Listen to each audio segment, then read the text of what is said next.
Louvado seja nosso Senhor Jesus Cristo.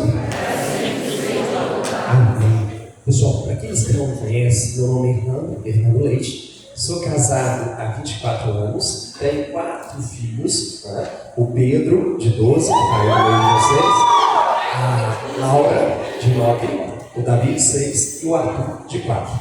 Eu sirvo a Deus na renovação carismática. Toda quinta-feira a gente tem um grupo de oração lá no Cantinho do Céu, na Igreja de Santo Antônio, e eu sirvo a Deus nesse grupo de oração. Mas passei 6 anos, da mesma forma que vocês, em um grupo de jovens, o que marcou a minha vida, e marcou-se muito, muito, muito. Para ter uma ideia, os meus melhores amigos, né, irmãos que Deus me deu, são o quê? Da igreja. A minha esposa eu conheci em um grupo de jovens, em um encontro de jovens. Então, o encontro, ou o grupo de jovens, sempre fez parte da minha vida e marcou e muito a minha vida. E hoje é uma alegria imensa poder estar aqui com vocês para fazer a partilha da palavra. O tema que foi dado para nós diz o seguinte: ninguém tira a minha vida, eu a dou livremente. Olha só, ninguém tira a minha vida, eu a dou livremente. Sabe quem falou essa frase? Dá para saber? Jesus Cristo, certo? E aí, a palavra que nós vamos refletir, a palavra que vai nortear a gente nessa noite, está lá em 1 Coríntios. Quem tiver com a Bíblia e quiser acompanhar, está lá em 1 Coríntios 15, versículos de 12 a 28. Então, quem quiser pegar aí, 1 Coríntios, capítulo 15, versículos de 12 a 28. E lá vai dizer o seguinte, acompanhando aí: ora, se prega que Jesus ressuscitou dentre os mortos, como dizem alguns de vós que não há ressurreição de mortos? Se não há ressurreição de mortos, nem Cristo ressuscitou. Se Cristo não ressuscitou, é vã a nossa pregação, e também é vã a vossa fé. Além disso, seríamos convencidos de ser falsas testemunhas de Deus, por termos dado testemunho contra Deus, afirmando que Ele ressuscitou a Cristo, ao qual não ressuscitou, se os mortos não ressuscitam. Pois, se os mortos não ressuscitam, também Cristo não ressuscitou. E se Cristo não ressuscitou, é inútil a vossa fé, e ainda estáis em vossos pecados. Também estão perdidos os que morreram em Cristo, se é só por esta vida que temos colocado a nossa esperança em Cristo. Somos todos os homens os mais dignos de lástima. Mas não, Cristo ressuscitou dentre os mortos, como primícias dos que morreram. Com efeito, se por um homem veio a morte, e por um homem vem a ressurreição dos mortos.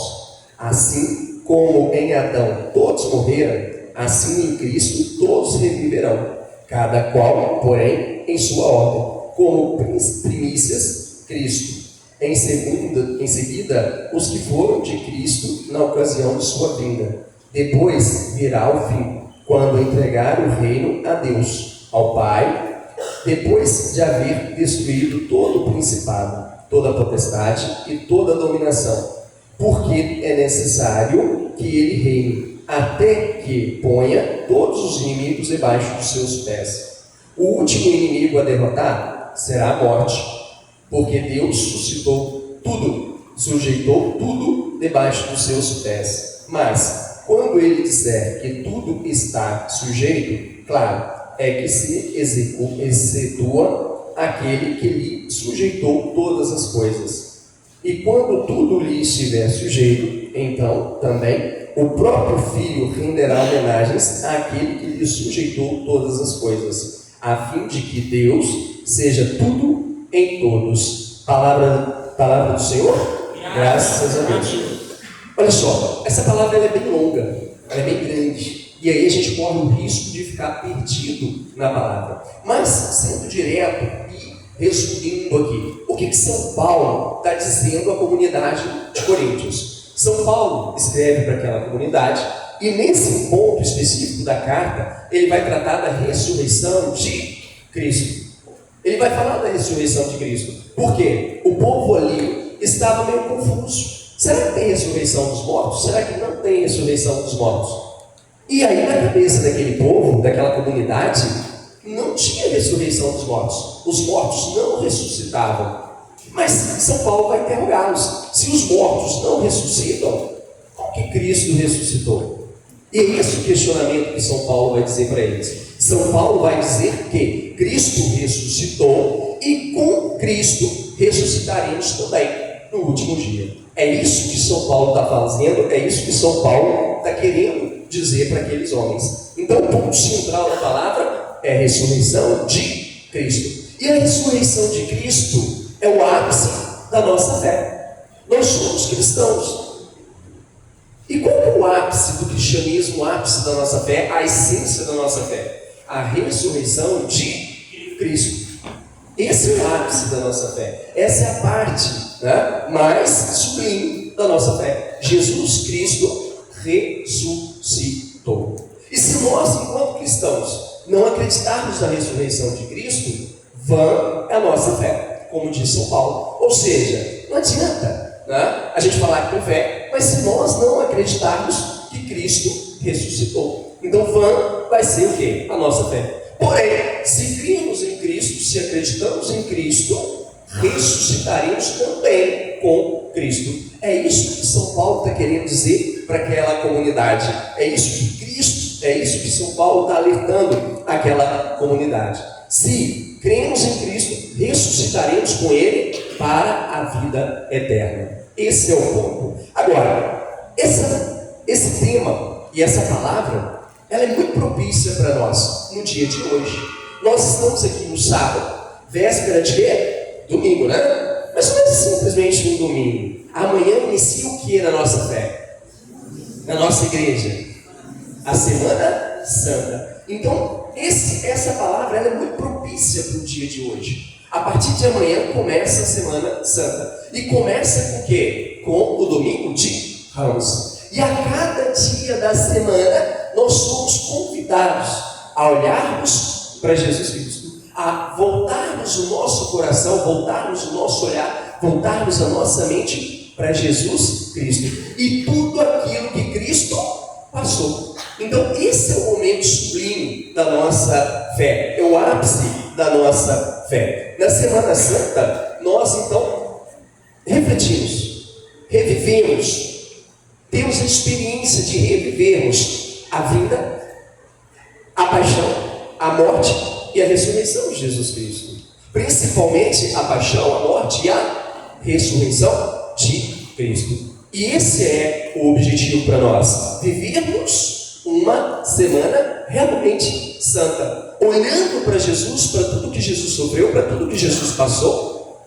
E se perguntando. E fazendo um questionamento. Por que Jesus passou tudo isso? Por que Jesus viveu tudo isso? Por que Jesus vai ser levado para o Calvário? Vai ser crucificado e vai ressuscitar? Será que ele fez isso pura e simplesmente para mostrar que ele tinha poder?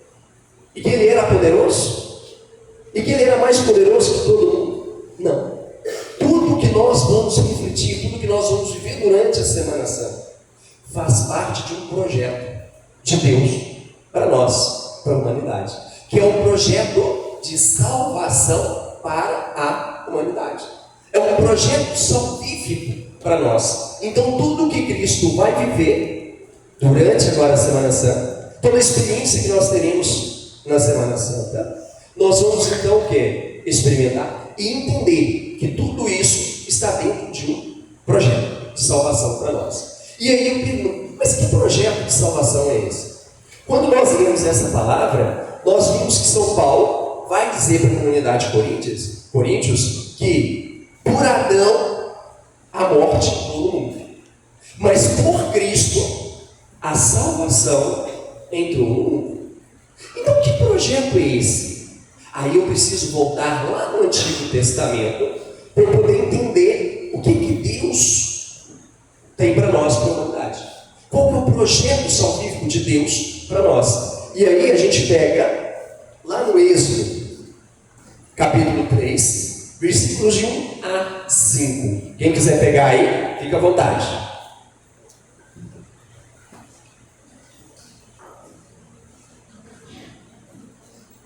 Êxodo, capítulo 3, versículos de 1 a 5. Lá vai dizer o seguinte, e aí nós vamos começar a entender esse projeto de salvação que Deus tem para cada um de nós. Vai dizer o seguinte: a serpente era a mais astuta de todos os animais do campo que o Senhor Deus tinha formado. Ela disse à mulher: é verdade que Deus os proibiu de comer do fruto de toda a árvore do jardim? A mulher respondeu-lhe: podemos comer do fruto das árvores do jardim, mas do fruto da árvore que está no meio do jardim, Deus disse: vós não comereis dele, nem o tocareis, para que não morrais. Ó, não, tornou a serpente, vós não morrereis, mas Deus bem sabe que, no dia em que dele comerdes, vossos olhos se abrirão, e sereis como deuses, conhecedores do bem e do mal. Peraí, o que essa palavra está dizendo para nós? Olha o versículo 3. Mas do fruto da árvore que está no meio do jardim, Deus disse: vós não comereis dele, nem o tocareis, para que não morrais. Então Deus deu uma ordem para quem? Para Adão e para Eva. Deus cria Adão e Eva no jardim do Éden. E ali Deus dá uma ordem para eles: não comais do fruto da árvore que está no centro do jardim. Mas Eva e Adão, influenciados ali pela serpente, vão lá e desobedecem a Deus. Então a desobediência a Deus e o desejo de ser considerado como Deus fez com que aqueles homens cometessem o quê? O pecado. Fez com que Adão e Eva pecassem. Então o que é o pecado? É uma desobediência a Deus. E qual que é o salário do pecado? Ou seja, qual que é a consequência do pecado? A morte. Por isso Deus falou com aqueles homens. Mas na hora que Eva comeu do fruto, na hora que Adão comeu do fruto, eles morreram? Na hora? Não.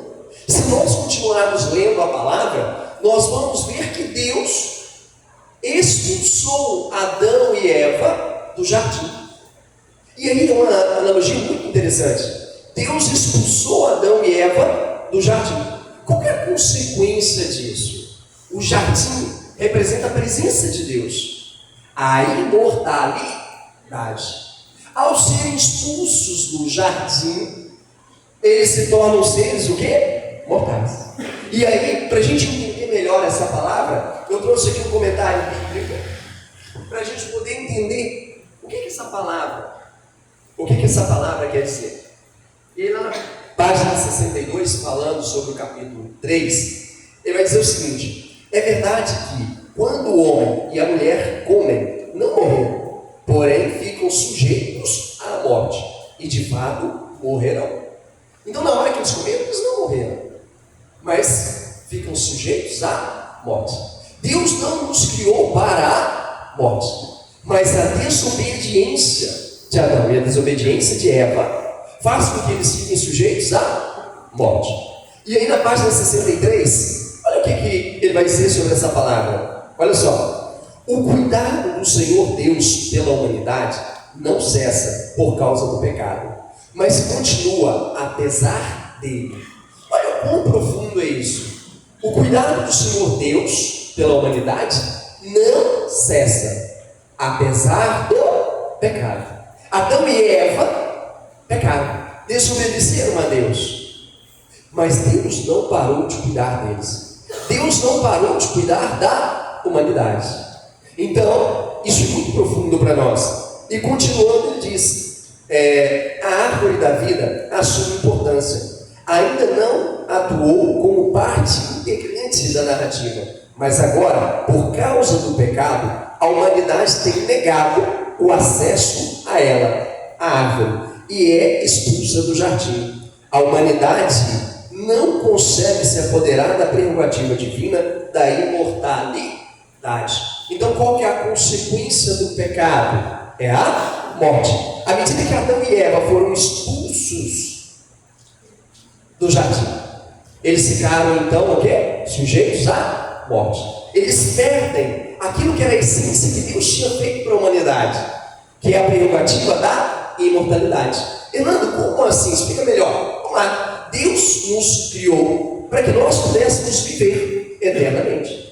Mas pelo pecado de Adão e Eva, nós temos então a culpa original.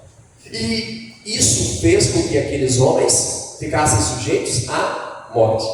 Mas se Deus não nos criou para a morte, por que Deus então vai deixar que os homens morram? Por causa do pecado? Sim. Mas Deus não para de cuidar. E Deus não queria que os seus filhos morressem. Deus não queria que os seus filhos fossem para a morte. Porque não foi para isso que Deus criou. Deus criou para a imortalidade. Então, o homem foi expulso do jardim e perde o acesso à imortalidade. E é aí, então, que nós entendemos a missão de Jesus. Se os homens perdem acesso à imortalidade, ou seja, à vida eterna, é aí que entra a missão de Jesus. A missão de Jesus é restaurar a união do homem com Deus. A missão de Jesus é restaurar aquilo que Adão e Eva romperam com Deus. Que era o quê? Justamente a aliança com Deus. Então Jesus Cristo, ele vem restaurar o quê? Essa aliança. Ele vem restaurar essa intimidade com Deus. Pelo pecado, nós ficamos o quê? Fora da graça de Deus. Mas por Jesus Cristo, nós somos chamados à reconciliação com Deus. E é justamente essa a missão de Jesus. Então, quando Jesus vem ao mundo, ele vem com um propósito. Ele vem com uma missão. E se a gente pegar o Antigo Testamento, a gente vai ver qual era a missão de Jesus. Qual era o propósito de Jesus aqui na terra, junto com os homens. E aí nós podemos entender então qual é a missão de Jesus. Se a gente pega o Antigo Testamento, lá em Isaías, vai dizer o seguinte, Isaías 7, versículos 13 e 14. Lá em Isaías vai dizer o seguinte, Isaías respondeu, ouvi, casa de Davi, não vos basta fatigar a paciência dos homens, pretendeis cansar também o meu Deus? Por isso, o próprio Senhor vos dará um sinal. Uma virgem conceberá e dará à luz um filho, e o chamará de Deus conosco. O Emanuel, o Deus conosco. O que o profeta Isaías está dizendo aqui? O que o profeta Isaías está querendo colocar para aquele povo, através da profecia? Ele está dizendo que, para restaurar a aliança com Deus, o próprio Deus vai enviar, através de uma virgem, o Filho. E quem é o Filho? Jesus Cristo. E lhe porás o nome de Emanuel, que significa o Deus conosco. Olha que coisa interessante. Então, mesmo com o nosso pecado, Deus não parou de cuidar da gente. E o cuidado de Deus para com cada um de nós, da humanidade, ele é tão grandioso, que o próprio Deus veio até nós, para que nós pudéssemos então ter restabelecida a aliança com Deus. O próprio Deus vem até nós. Emanuel, Deus conosco. Se nós pegarmos São João, lá no capítulo 1, versículo 1, ele vai dizer, no princípio era o Verbo, e o Verbo se fez carne e veio até nós. Quem era o Verbo? Era Deus, que veio até nós, através de Jesus Cristo. Então o próprio Deus veio até nós. Mas Deus veio até nós para quê? Para pregar a sua palavra? Sim, e Ele pregou. Para curar? Sim, e Ele curou. Para libertar? Sim, e Ele libertou. Para fazer milagres? Sim, e Ele fez muitos milagres. Ele ressuscitou Lázaro, certo? Mas Jesus veio para algo ainda muito maior. E esse algo muito maior se resume em 2 pontos. O primeiro ponto: Jesus veio para remir os nossos pecados. Pecados esses que nós herdamos de quem? Adão e Eva. Então Jesus veio para remir. Remir significa perdoar os nossos pecados. E Jesus vem também com o segundo ponto, que é nos trazer a salvação. E aí nós chegamos no projeto de Deus. Deus Pai é o Criador, Deus do amor, que cria todas as coisas. Deus Filho é o Salvador. E depois nós vamos ver o Espírito Santo, que é o Santificador. Então Jesus Cristo, Ele vem dentro de um projeto de Deus para salvar a humanidade, que estava condenada ao pecado. Por isso nós precisamos acreditar na ressurreição de Cristo, porque é através da ressurreição de Cristo que o céu se abre para nós. É através da ressurreição de Cristo que nós temos acesso novamente à salvação, ao plano salvífico de Deus para cada um de nós. É só em Jesus Cristo, é só por Jesus Cristo que nós conseguimos ter essa salvação. Agora, Jesus, o próprio Deus, veio até nós para que nós pudéssemos ser salvos. O próprio Deus veio até nós num gesto de cuidado, de carinho, de amor. Mas Jesus pagou um preço por isso. E não foi um preço baixo, pelo contrário, foi um preço muito alto. Basta acompanharmos a Semana Santa, que se inicia amanhã, que nós vamos ver quais são os sofrimentos de Jesus, quais são as dores que Jesus sofreu, quais são os momentos que Jesus o quê? Passou. Então qual é o preço que Jesus paga para que eu e você, para que nós, para que a humanidade pudesse ser perdoada desse pecado original e para que nós pudéssemos também ser salvos? Jesus pagou com 2 coisas. Jesus pagou com o seu sangue e com a sua vida. Onde? Numa cruz. O preço que Jesus pagou para que nós tivéssemos novamente acesso à prerrogativa da imortalidade foi o sangue e a sua vida. Esse foi o preço que Jesus pagou. E quando nós paramos para olhar, nós paramos para refletir, nós paramos para meditar sobre a Semana Santa, nós vamos ver todos os momentos que Jesus o quê? Sofreu. Nós vamos ver em um dos dias a agonia de Jesus no Horto das Oliveiras. Por que a agonia de Jesus no Horto das Oliveiras? Porque Jesus sabe que está perto a hora de se cumprir o projeto. E Jesus era homem como nós, exceto no pecado. Então Jesus sente também essa agonia. Logo depois Jesus foi preso. E Jesus foi o quê? Flagelado. Ou seja, Jesus apanhou. E apanhou muito por aqueles soldados. Certo? E como Jesus se dizia rei, ele é rei, é Senhor e rei. Os homens daquela época não entenderam, não compreenderam Jesus. E aí o que aqueles homens fizeram? Colocaram uma coroa, mas espinhos na cabeça de Jesus. Quando nós paramos para olhar essa coroa, ou para olhar o espinho daquela região, é um espinho mais ou menos desse tamanho e grosso como um prego, que foi enfiado na cabeça de Jesus, que foi colocado na cabeça de Jesus. Uma coroa onde eles estavam debochando de Jesus.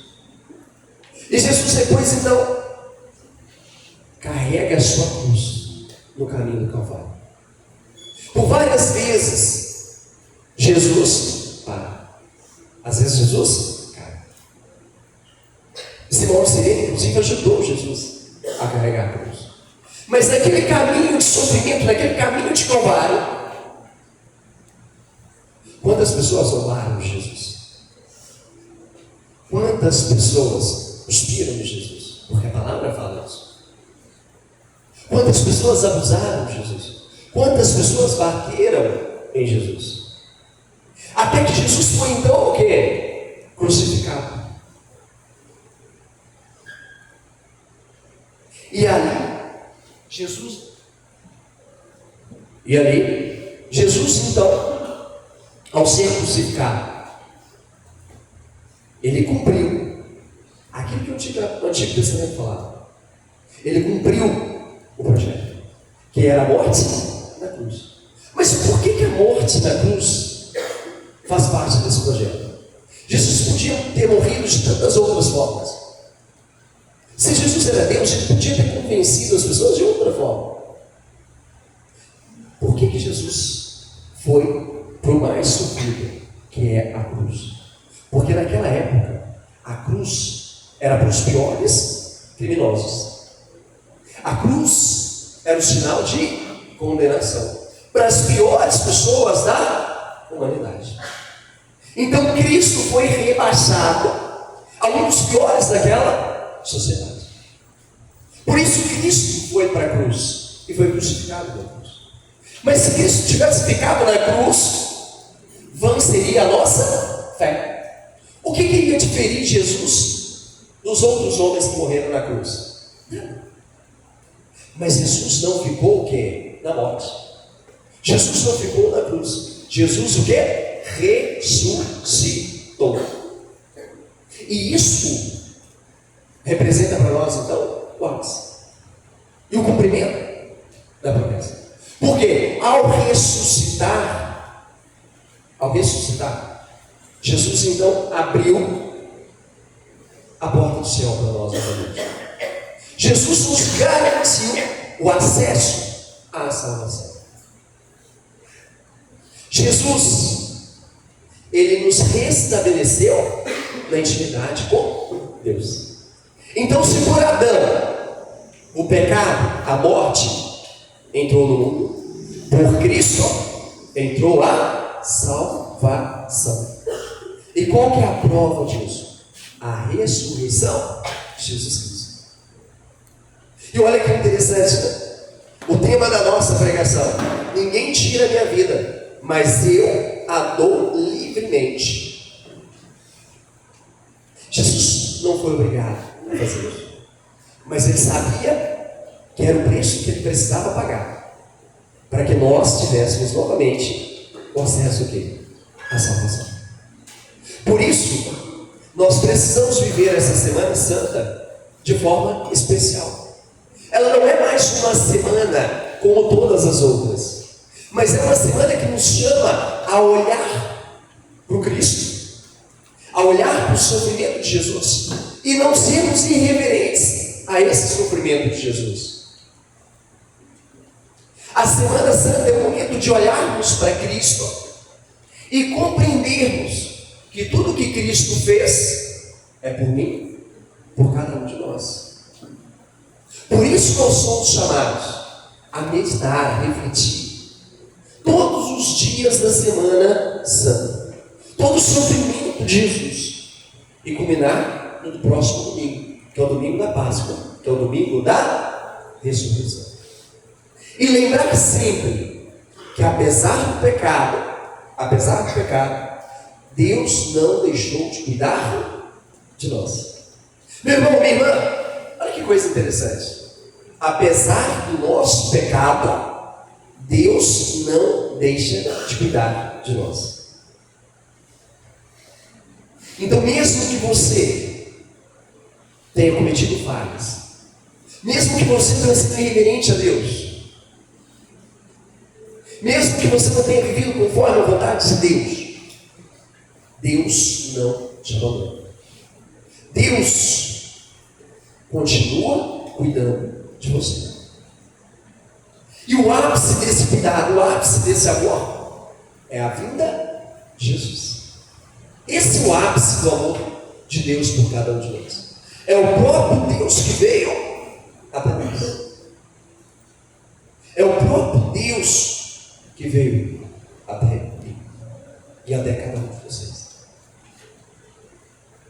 E aí eu pergunto para vocês: como que está a sua relação com esse Deus que cuida de você? Como que está a sua relação com esse Deus que deu a vida por você? Porque nós somos cristãos e nós não pregamos um Deus morto, mas nós pregamos um Deus vivo. Nós somos cristãos e pregamos um Deus vivo. Mas como que está a nossa relação com esse Deus? Será que eu tenho sentido o cuidado de Deus na minha vida? Será que eu tenho recorrido a esse Jesus, a esse Emmanuel, a esse Deus conosco? E pedido ajuda para Ele quando eu preciso? Será que eu tenho dedicado tempo a esse Deus? Será que eu tenho voltado o meu coração para esse Deus? Será que eu tenho sido grato a tudo que Deus fez por mim? A tudo que Jesus fez por mim? Ou será que eu tenho sido irreverente e ao invés de agradecer tudo que Jesus fez por mim e por você, eu tenho murmurado e ainda reclamado diante dos meus problemas, que são pequenos, diante daquilo que Jesus me deu? Então que nessa Semana Santa nós possamos fazer essa reflexão. Será que eu tenho sido grato a cada dor e sofrimento que Jesus passou por mim? Então esse é o convite. Fazemos a nossa Semana Santa a melhor de todas as Semanas Santas. E por que fazer dessa Semana Santa a melhor de todas as Semanas Santas? Porque eu não sei se eu vou ter outra. Eu não sei se eu vou ter outra Semana Santa. A vida é um sopro. A vida passa muito rápido. Eu sei que eu tenho hoje, amanhã eu não sei. E se Deus me der a graça de viver essa Semana Santa, eu quero vivê-la da melhor maneira possível, olhando para Jesus e reconhecendo tudo o que Ele fez por mim. Olhando para Jesus e reconhecendo o amor e o carinho dele por mim. Para que eu chegue no domingo de Ramos, ou para que eu chegue no domingo da Páscoa, onde Jesus vai ressuscitar, eu possa então encher o meu coração de alegria e falar: valeu a pena tudo que Jesus viveu por mim. Valeu a pena. Eu fico imaginando Jesus, né, olhando para nós, e Jesus percebendo tudo que Ele passou na sua presença aqui, e olhando para nós, para os nossos comportamentos, para os nossos pecados, para as nossas falhas. Será como que Jesus fica? Será como que fica o coração de Jesus? Na hora que Ele olha para nós e lembra da coroa de espinhos, e lembra das chagas. Chagas são, né, as marcas ali onde Jesus foi pregado na cruz, as feridas, porque eles pregam Jesus na cruz com pregos, e ali formam as chagas de Jesus. Será que Jesus tem olhado para nós, para os nossos comportamentos, e tem falado assim: valeu a pena? Será?